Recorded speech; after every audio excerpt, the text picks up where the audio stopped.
Good afternoon, everybody. I really don't want to have to talk about this one, guys. I really don't want to have to go into detail on my feelings on this one, but I think it's time to. I didn't want to talk about it very much right after the game or yesterday because we're trying to figure out the stuff that the fundamental issues behind the Seahawks losing this game. And this stuff had nothing to do with us losing the game. And I want to be very clear on that. What we're talking about in this video today, this is nothing to do with us losing that game on Sunday. It's potentially something that could cause us to lose a game down the line. I understand that, which is why it's worth talking about. But I wanted to spend as much time as possible just talking about that game. So understand that I'm not suggesting this had anything to do with the loss. This is such a footnote in that loss, it's not even funny. But I do want to talk a little bit about the DK Metcalf and a little bit of the Quandre Diggs stuff that happened when there were like 5 minutes left in that game. So, for those of you who maybe don't remember or maybe turned your TVs off in disgust, which I don't blame you if you did, or maybe you were leaving the game and you didn't see this, but basically what happened is the Seahawks had the ball. They were down touchdowns with 5 minutes left. The game is basically over. We can't do anything on offense because we don't have our tackles. Defense is terrible, so the game is over. And after a play, DK Metcalf shoves Akella Witherspoon down. Well, it wasn't after the play, it was at the very tail end of the play, away from the play. It was maybe not illegal, but it was very unnecessary and clearly born of frustration. And by the way, Akella Witherspoon is supposedly actually injured from that and could miss a game. So that's not cool. That's not okay, right? I know on some level maybe it was technically okay for him to do it by the rules, but it certainly went outside the bounds of what was necessary and outside the bounds of what he should be doing. And then he doesn't get the flag called on him for that. There's no flag. But the Rams keep kind of jawing with Metcalf, and Metcalf's clearly, the refs have their eye on him because he did something to instigate. They know that. They didn't throw the flag, but they're aware, and they know that Metcalf is an instigator, and Metcalf can't stop himself from committing a penalty that backs us up 15 yards. So a 2nd and 2 becomes a 2nd and 17, becomes a 3rd and 29, becomes a 4th and 40 billion, and the drive, we're punting. And the game was already over anyway, don't get me wrong, but the penalty happens. So basically, Metcalf actually kind of gets away with something, but he can't just let himself get away with it. He has to keep going until he actually doesn't get away with it. Picks up a flag. And ESPN had an article about the aftermath of the Metcalf penalty, and I think that this kind of says it all. According to ESPN Stats and Information Research, it was the 8th time in his career that he's been flagged for either taunting, unsportsmanlike conduct, unnecessary roughness, or disqualification. The most in the NFL since he debuted in 2019. Not only is he the only receiver who is drawing flags like this, he is the only player, period. And there are some very notorious trash talkers. There are some very notorious dirty players who have been in the league over the last several years. And DK Metcalf stands above all of them, I guess. There was a time when he was very good at getting the other guy to get the flag thrown on him, but in the last, I want to say, year plus, it has flipped to where now he's the one getting the flag because I think the NFL figured out he was an instigator and they're not going to give him the benefit of the doubt. They're going to throw flags on him. So the argument of him being really good at tricking the other team into getting flags thrown on them, that's not really working anymore. That's not really cutting it anymore. That's not happening. He's getting more flags on him than flags on the other team. So if that's the argument of why he's doing it, that argument doesn't fly anymore. And Carroll himself actually came out after this game and said, I don't like seeing that. I mean, how can he like seeing stuff like that? And there was a comment from him, I think earlier today or yesterday on the radio saying that he had a very serious discussion with Metcalf about this stuff, that It has to stop. And Metcalf says all the right things after the game's over, but he said all the right things after a game is over before. And then a few games later, he'll do something again.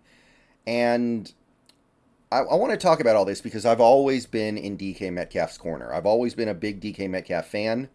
Ever since we drafted him, ever since he started playing for us, I've been big on him. I've been defensive of him. I I will continue to defend him against the false accusations. People say he has bad hands. He does not. He doesn't really drop that many passes. I don't know where people get that from. I don't know why people have that in their head, but his hands are actually totally fine. I defend him against the people who point out that his stats aren't as good as other receivers because he gets double teamed so much. I look at the coverage he draws and I say that is incredibly valuable in a way that sometimes even raw receiver stats aren't. But this is starting to not really become defensible in any way. Now, the thing that I've always said when it comes to Metcalf's problems mentally, the penalties he picks up, the extracurricular activity, the stuff he's doing to get these penalties is he's young. He's basically a kid. And that kind of stuff is going to go away as he gets older. Well, now he's older. You go back and look at DK Metcalf. When he was drafted, he was 21. He turned 22 at the end of his rookie year, so he was 21 years old when he entered the league. And for most of his rookie year, he was 21. You're basically a kid. I mean, especially for these guys who are professional athletes. I know that physically they look like grown men, but in many ways they're still kids because they are that young. So at that point, I understand being immature and stupid and doing dumb things. There are plenty of... We've been around... We've seen athletes grow thousands of times in our lives watching sports. And frequently, they start out doing dumb things and stupid things and immature things. And as they get older, they get more mature. That's just called being a human being.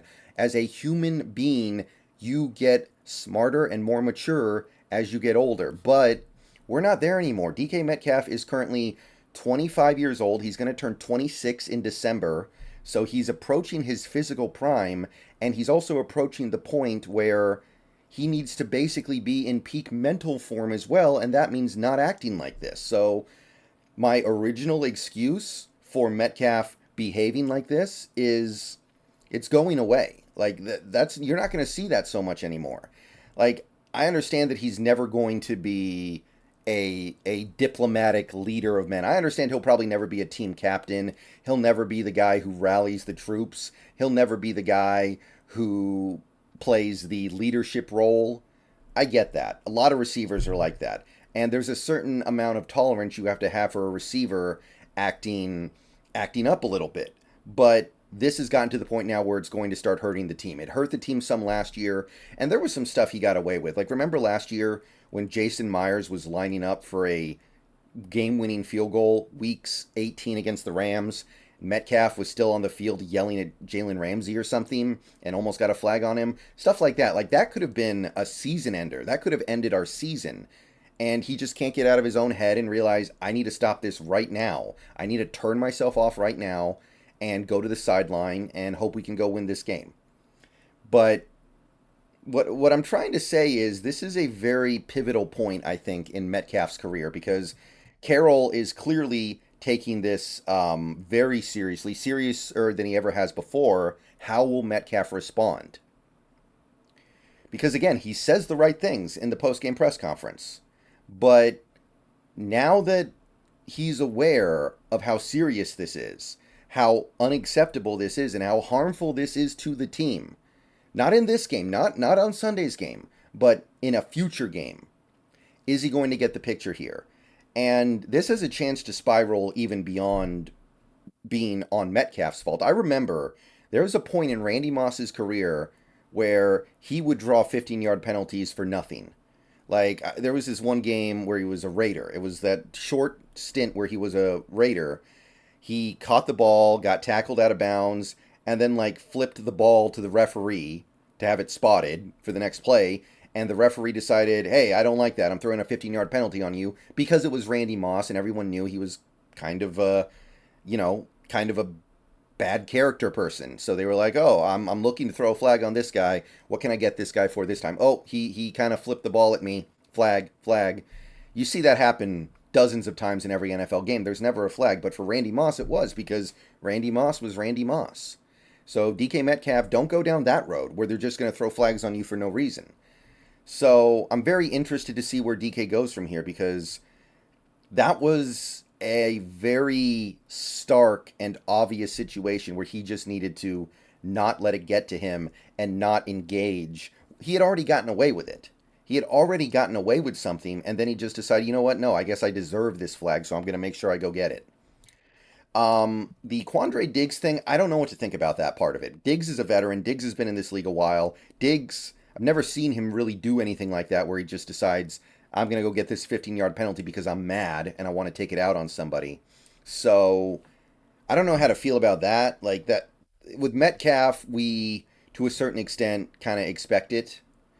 But Diggs, the fact that Diggs is doing it, that almost makes me kind of feel like there might be something a little more fundamentally wrong with the discipline level on this team when it comes to somebody like Diggs doing it. Like Metcalf doing it, I kind of think that's on Metcalf. But Diggs doing it, yeah. But you look at stuff like this, where DK makes the game about him, makes it all about him, his battle with these opposing defensive backs, him trying to do stuff against these defensive backs, and making it bigger than the game. And then you look at, what a guy like Geno Smith is doing right now. And he didn't even really play that bad against the Rams. He didn't really do all that much wrong. I don't think you can even list him in the top 15 of a list of problems with the team in that game. But he's still putting himself out there saying, put it on me. It's my fault. It's my responsibility. I need to be better. You contrast that, it's like, wow. And look, every team needs to have some guys who are leaders, some guys who are high character people, some guys who are going to do things like this. Take the blame when they don't even need to be taking the blame. Put it on them when it's not on them, because that's what you do publicly. That's how you don't throw your teammates under the bus. You don't sneak jab and sneak diss at your teammates. You just take the fall and say, look, I got to do stuff better. And he does need to do stuff better. There was some stuff in that game that he did not do very well. Yeah, I realize that. So him coming out and saying something like this after a game where he completely got hung out to dry by pretty much everything around him. The offensive line in that second half, because of injuries, got him killed. The defense never getting him the ball. The JSN had the big third down drop that could have made a difference in that second half. That would have been our one non-penalty first down of the entire second half. And contrasting somebody like Geno Smith, who is stepping up into that leadership role very clearly and saying and doing all the right things and making it about the team. Geno Smith comes out and says, put it on me because whatever I did, the team lost. We lost, so I didn't do my job. It doesn't matter. I could have thrown for 1,000 yards in that game. If we lose, I feel like I needed to do something better. That's absolutely the right attitude to have.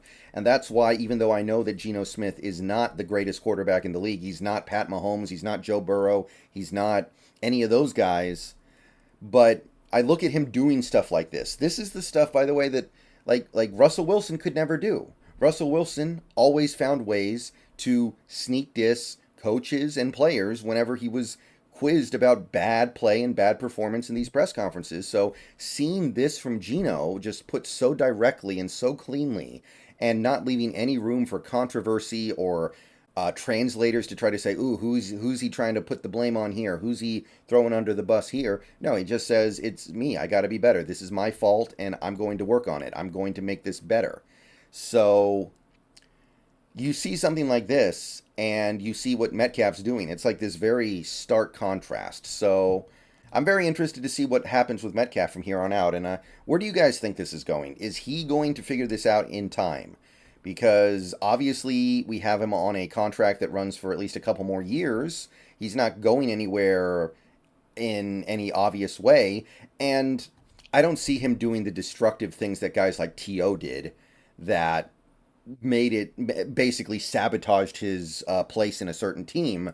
But it's possible you go down a similar road for different reasons at some point. So what do you guys think? How does this DK Metcalf stuff go? See you guys later.